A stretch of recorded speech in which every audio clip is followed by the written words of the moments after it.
Everton are no longer just fighting relegation. They are fighting the consequences of decisions made years ago. Points deductions, massive debt, a brand new stadium they now have to pay for, and financial rules that don't care about history or fan loyalty. Because this time, the danger isn't just dropping down the table, it's whether Everton can survive their own finances. Everton's crisis didn't start with one bad season. It started with years of heavy spending with no clear strategy and almost no resale value.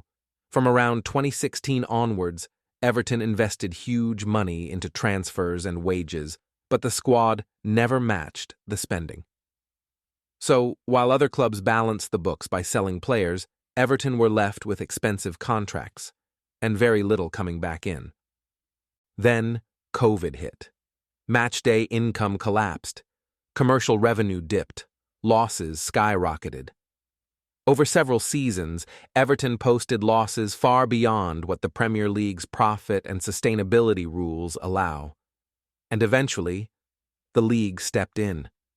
In the 2023-24 season, Everton were hit with a 10-point deduction for PSR breaches. It was later reduced on appeal, but the damage was already done. Then they were hit again in the same season for additional breaches. So instead of focusing on football, Everton were dragged into a survival battle that lasted all year. And here's the critical part. Those punishments were based on previous accounting periods. Further reviews and financial monitoring are still part of the system, meaning Everton are not completely clear of future sanctions. Every new set of accounts is now under the microscope, and when you're already operating near the limit, there is very little margin for error.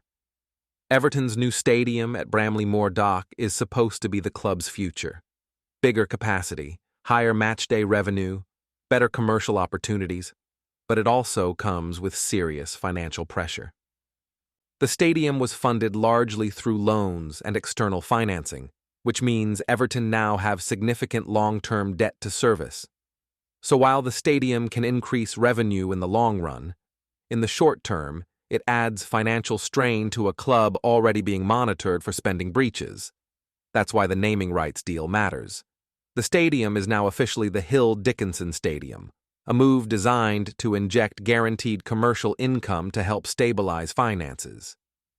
That decision alone tells you how tight the situation is. Because clubs don't sell naming rights out of pride. They sell them because they need predictable cash. Then there's the ownership situation. Farhad Moshiri's tenure has been defined by spending but also by repeated takeover talks that never quite get over the line. Multiple deals have stalled or collapsed after financial scrutiny. Potential investors have seen the scale of the debt and the regulatory risk and walked away. And when ownership is uncertain, everything becomes harder. Commercial partnerships, player recruitment, long-term planning. You don't build in that environment. You survive. And survival mode is exactly where Everton have been living. So, what is the real danger now? Another major points deduction could push Everton straight back into a relegation battle. Or worse, relegation would be financially devastating. Everton's cost base, wages, debt repayments, stadium obligations, is built for Premier League revenue. Drop into the Championship and that income collapses, which is how financial trouble turns into structural damage. Best case scenario? The stadium begins generating serious revenue. Commercial income grows. New investment finally arrives. And Everton stabilize before the cycle becomes irreversible. But right now, they are walking a financial tightrope. And history shows that big clubs don't always survive these moments. So I want to know what you think. Do Everton finally stabilize and rebuild? Or are we watching the slow decline of one of England's biggest clubs? Drop your view in the comments, because this situation affects far more than just one season. And if you enjoyed this breakdown of how money shapes what happens on the pitch, like the video, subscribe to the channel, and stay with us. Because this isn't just about goals and trophies anymore. It's about risk, power, and what happens when financial reality finally catches up to football. This is Sports Cash Files, where money and sport combine.